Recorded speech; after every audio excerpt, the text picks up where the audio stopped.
today Tash Doherty, who's a British Irish American writer and author based in Mexico City. She is the creator of Miseducated, a bold blog and podcast exploring unlearning and the female experience. Tash began writing her debut novel, These Perfectly Careless Things, at age 14, self publishing the spicy coming of age young adult story set in London in September 2023, fulfilling a lifelong dream. Wow, Tash. First of all, very nice name. Natasha is a great name. So Thanks, Natasha. Thank you so much for having me. I'm so excited to be here, and it's really an honor. Of course. Thank you. Thank you for joining me. And I love the fact that you're like a global citizen, American Irish, living in Mexico. It's great.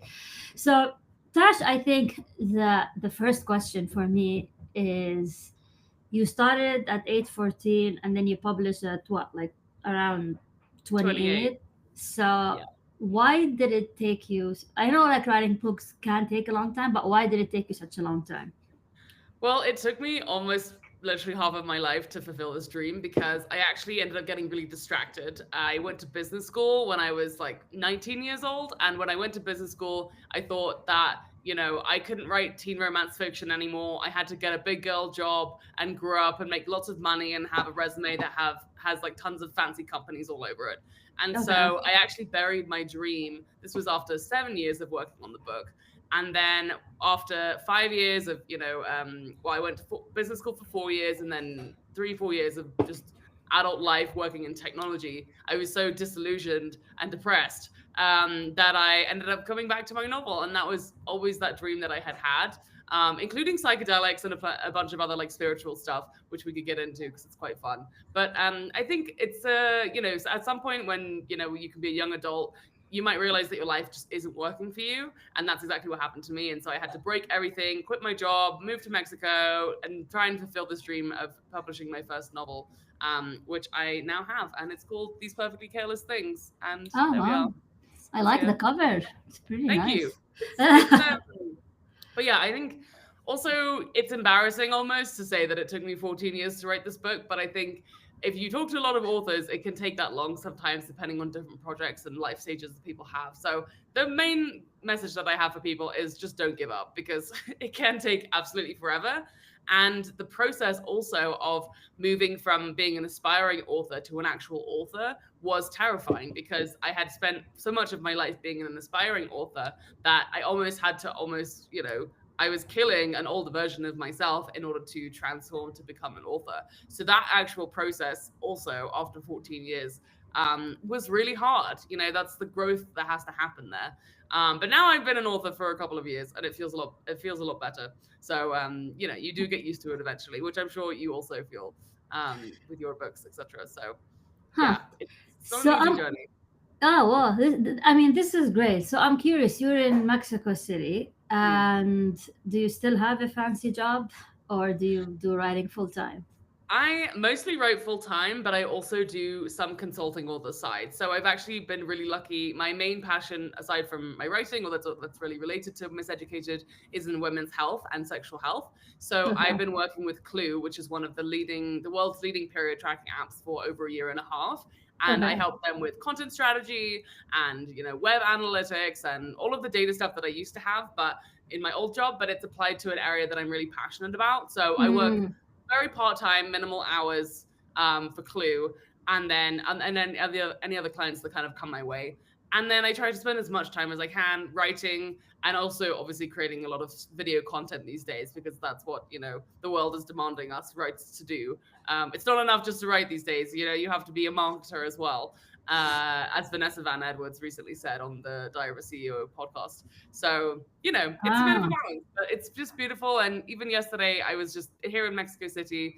I published my Substack on Tuesdays. So just to be, in the city and get to feel and like just work on my creativity, write whatever I wanted, and be able to publish that, I think is a dream. hmm, And I think it's important as well just to not get too distracted by the numbers of readers or the audience or whatever, and just create for ourselves. as Rick Rubin says. So I try to do that as much as I can and just enjoy the creative process as much as possible. I like that you're throwing names. It shows that you're you're a big reader. I like that. And luckily, I know the people you're talking about, so that's a good sign. All right. So, self-publishing. So you self-published your book. So the Mm, question is, I mean, I self-publish my books as well, but amazing. just to play the devil's advocate, and for those who are still getting into the writing and publishing scene, Totally. I mean, so I'm gonna ask the tough question. You waited 14 years. Why didn't you try to go with like one of the big five or Oh, I traditional definitely did. publishing? I Okay. spent a good year and a half when I had quit my job and I moved to Mexico. I moved to Mexico in March of 2022 and I didn't publish my book until September 2023. So Okay. in that year and a half, I was finishing off the manuscript using the Save the Cat methodology because I was tired of being a pantser, like when you're just Mhm. writing and creating chapters and it's not actually going with the plot. And I actually had a huge, the what is it, query tracker, well, that whole everything set up. I applied to a bunch of different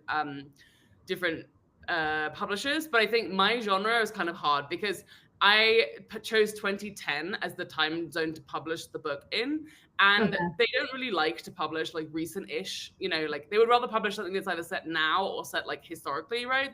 So I think that was one of the challenges that I faced with my book. Another challenge is that my characters are like 15 years old and they have like a consensual relationship, but it's quite also, like an intimate relationship. So you explore a lot of different like sex scenes with the characters, which I don't think a lot of publishers are really down to, Mm. explore. And unfortunately, my book as well, it's like coming of age. I don't think I really designed it with that hook in mind. So it's just one of those difficult things where I just had a tough time like selling it to various agents and things. And I was also kind of impatient because at this point I had been working on this book for like over a decade. And I think honestly, I'm sure you also feel this at some point, but as an author or writer, you have an idea, you develop it, you make the manuscript, everything happens. And then the prospect of spending another 2 years just in limbo waiting for that project to like come to life was just so I just couldn't face I Yeah. couldn't face waiting another 2 years. And because there were so many other things that I wanted to do, right? Like I have my Substack, Miss Educated, which I'm now focusing on. Our mission is to help the world be shamelessly sexy, as well as unlearning in the female experience. So I had so much other writing and projects that I wanted to do, but I know that for my soul and my heart, I just needed this book to be out there in the world. And I'm super proud of the manuscript and everything that you put together.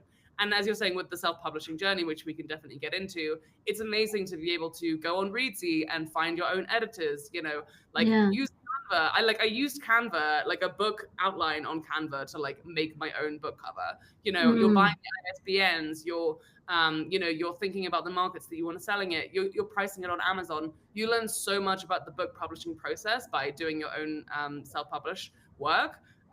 That I hope it will serve me well in the future, even if I unfortunately had to learn all of the hard mistakes also with this book. So I feel sad because it hasn't gotten the distribution or the audience that I really wanted it to, but it has been a learning process and I'm super proud of it. And the few people that have read it really enjoyed it. So Huh. that's important. That's good. So okay.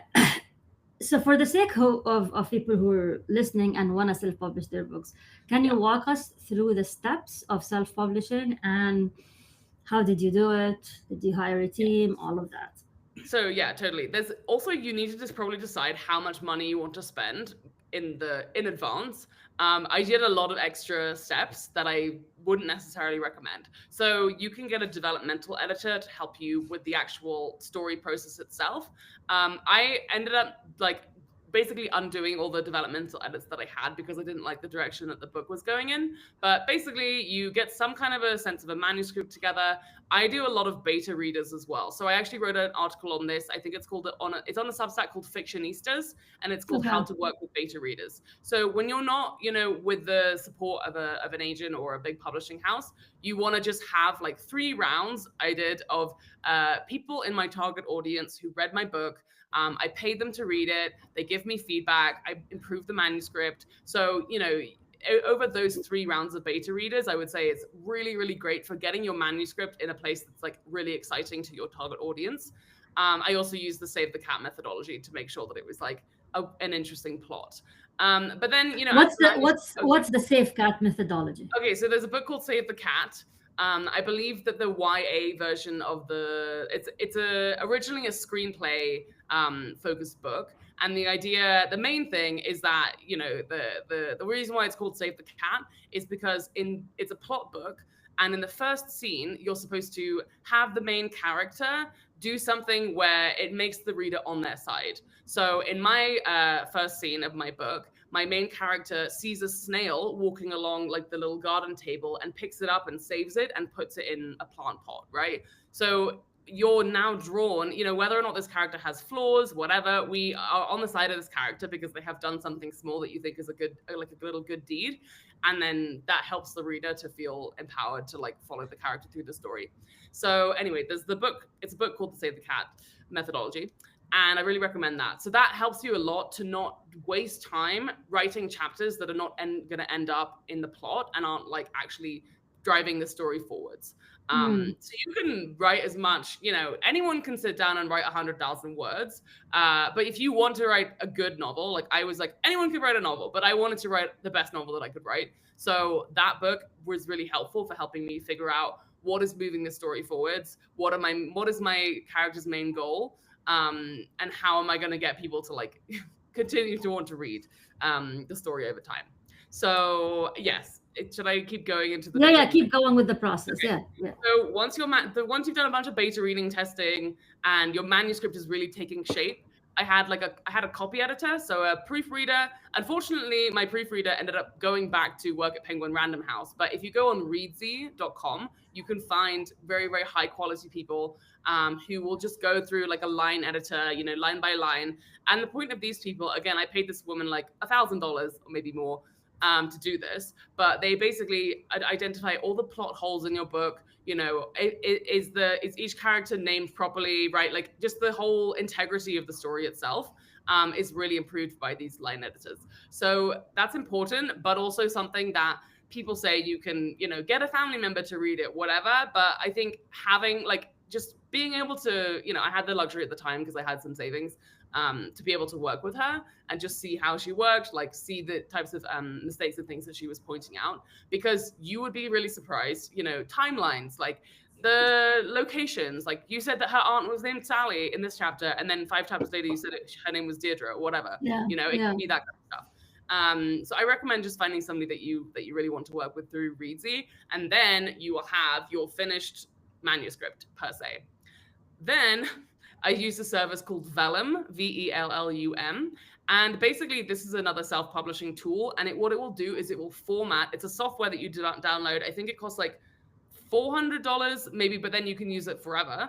And then you can format your book, right? So I don't have to do any formatting issues. I just have my chapters, and I inputted my Microsoft Word document into Vellum, and then it will like format it for you. So it has like the title page, and then like an epigraph, and like, you know, all of the important parts of a book structure that you normally need, that you don't think about, and that will give you the full ebook version of your book. And then we can get into like titles and covers and like. Interesting. This is actually interesting what you said, because the way I would do it, I did it, but maybe I'm old school. I guess the age difference is I hired the typesetter, and the typesetter formatted the book for me to go on like KDP, Ingram Spark, and all of that stuff, because I just don't have time to mess with the stuff. But you're saying that this software, you want that, and you can. It was honestly super easy. I didn't do anything different, and it just helps me. Yeah, sorry.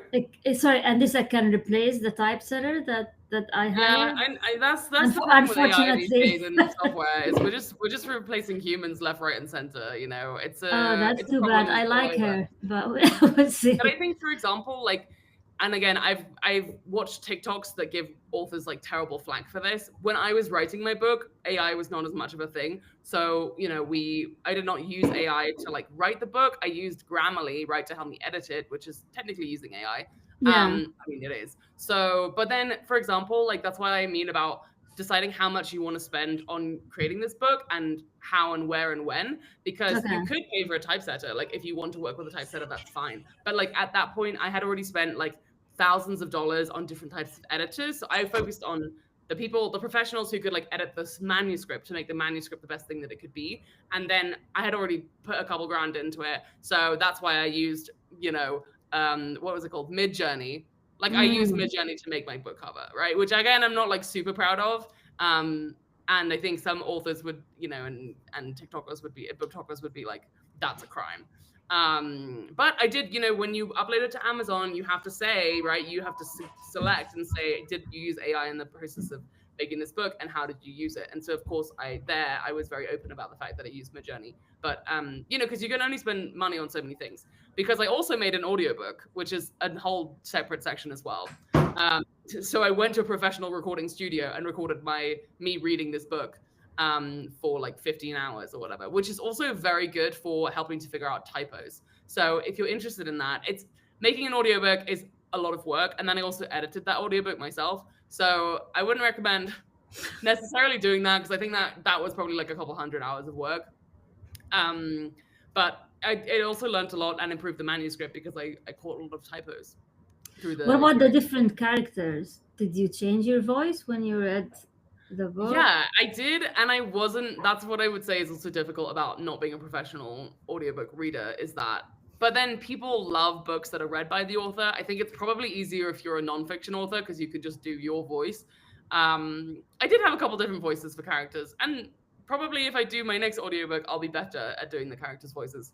So Interesting. What about men's voices? Would you yeah, like to? totally. I mean, I had like a sense of what the characters' voices sounded like. And also what's fun is that like it's set in London, right? So I have this bank of wealth of accents in my mind Correct, from my entire correct. childhood. So it was like cool to bring those out. Um, Huh, yeah, and that's it's also fun. difficult though, because like the obviously there's a lot of classism. England's a very classist country, and so she has like a Filipino housekeeper, right? So that's also a difficult, which is pretty common, right, in the neighborhoods that I grew up in. There's a lot of Filipino immigrants, but then the question is like, if English is a character's second language, right, and I'm a white woman writing from the Uh, perspective of a Filipino woman, like how much grammatical, like I think I ended up giving her mostly like fluent English, but like that's also a difficult thing to say, right? You want to have something that's authentic to the person the character that you're trying to give. But and luckily, people might get offended because people are easily offended these days. So yeah, totally. they might say like, I mean, yeah, which is interesting. Yeah, Yeah, it but it is, opens I mean, it's another. classism in the world. Huh. What about the ISBN? Yeah, I so know there's how where to get it, but I'm curious where you got yours. well, I mean, okay, so I actually looked into this because I believe there's a huge monopoly on ISBNs in America, and it's kind of ridiculous. Okay, so they have, obviously it's this platform called Bowker. I'm guessing, is Yeah, that what you also used? So yeah. one of my friends is an engineer, and we almost started a company because he was also self-publishing his book. And with Bowker, if you buy one ISBN, I think it's like $100, but if you buy 10, it's like $200. So basically, they have a monopoly on the ISBNs that are being distributed in America.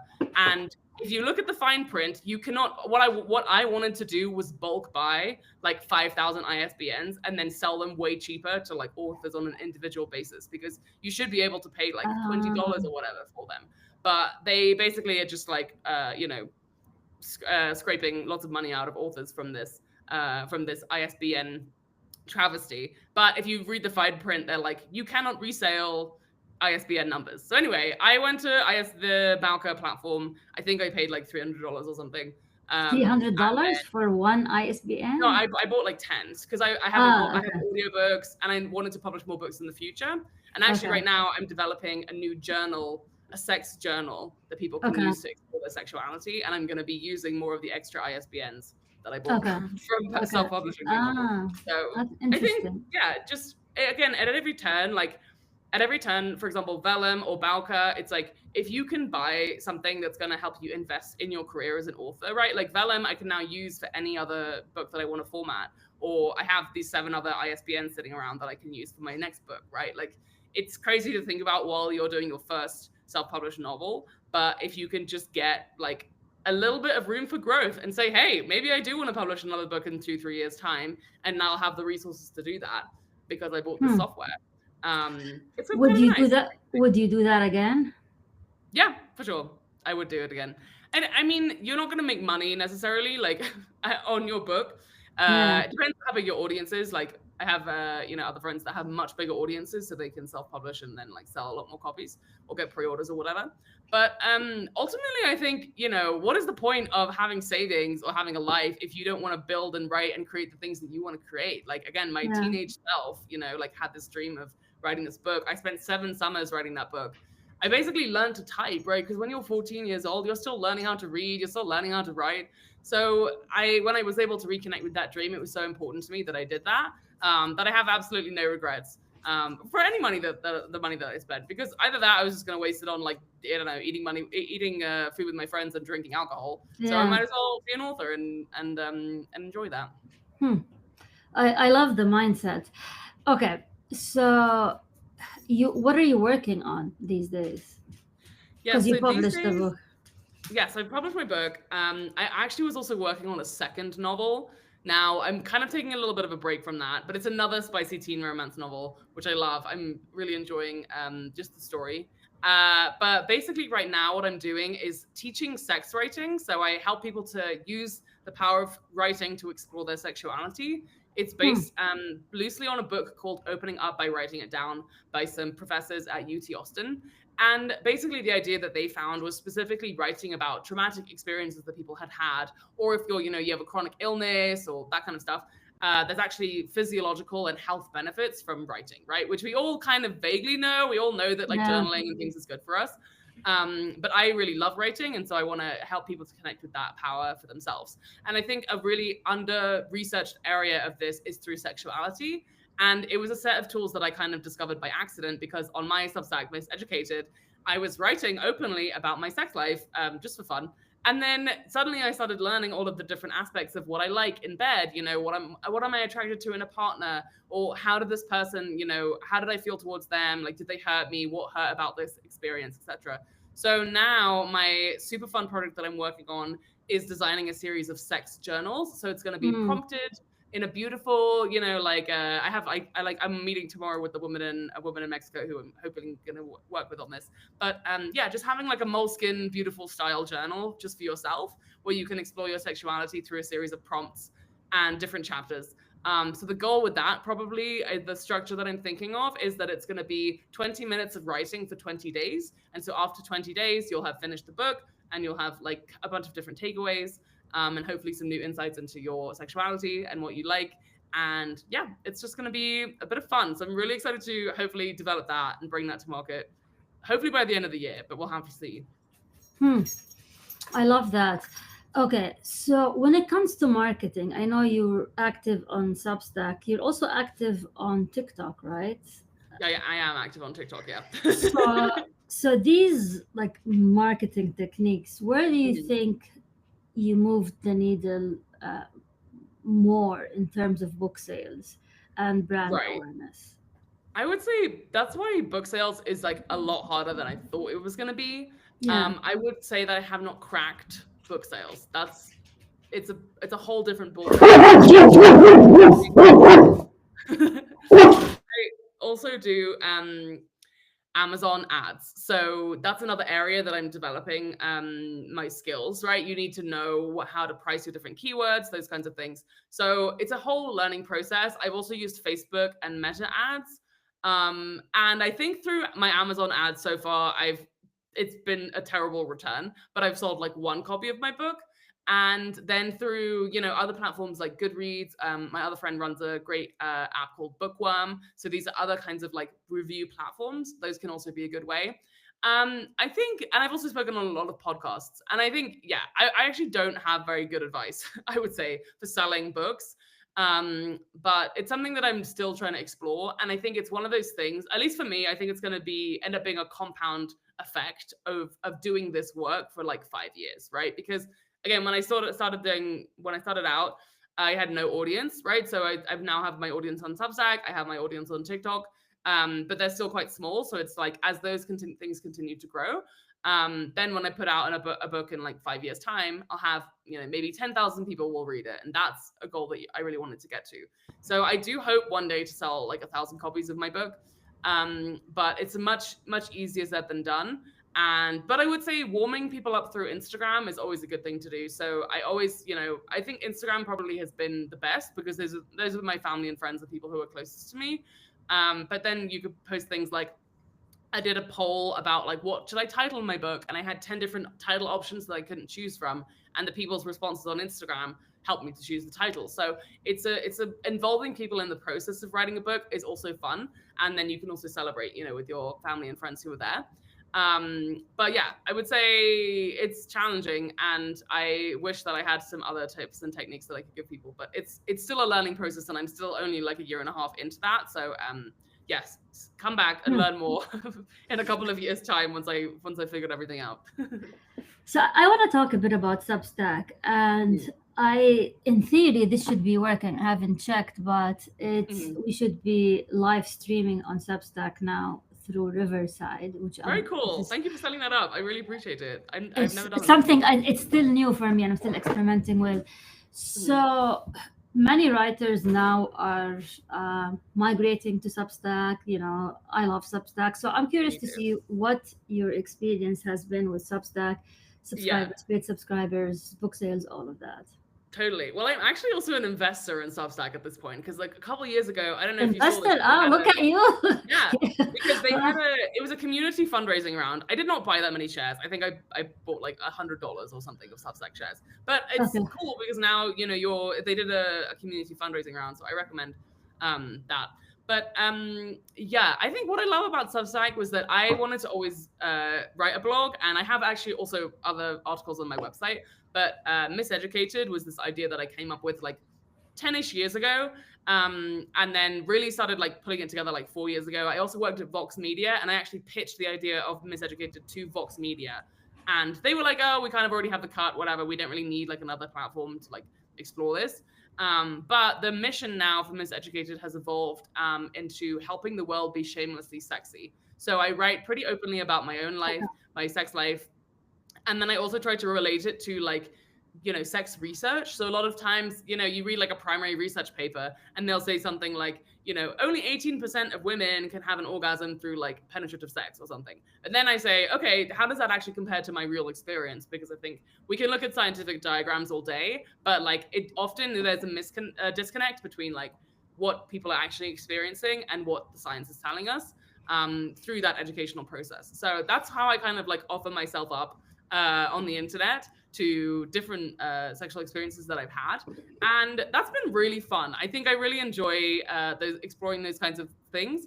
And I just in general love the idea of being shamelessly sexy. And the 3 pillars of helping people be shamelessly sexy are figuring out what you want, believing that you deserve what you want, and asking for what you want. So those are also, yeah. I don't know if you have any reflections. And did that translate into like paid subscribers or people buying your book?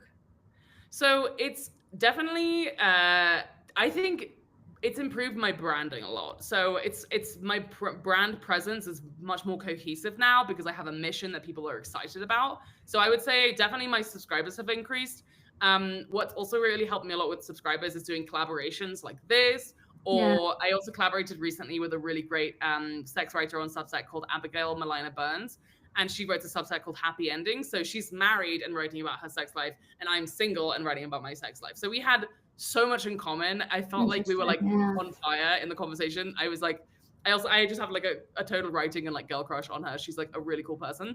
And she also works at Make Love Not Porn in the sex tech industry. So anyway, I think connecting with other people has been amazing.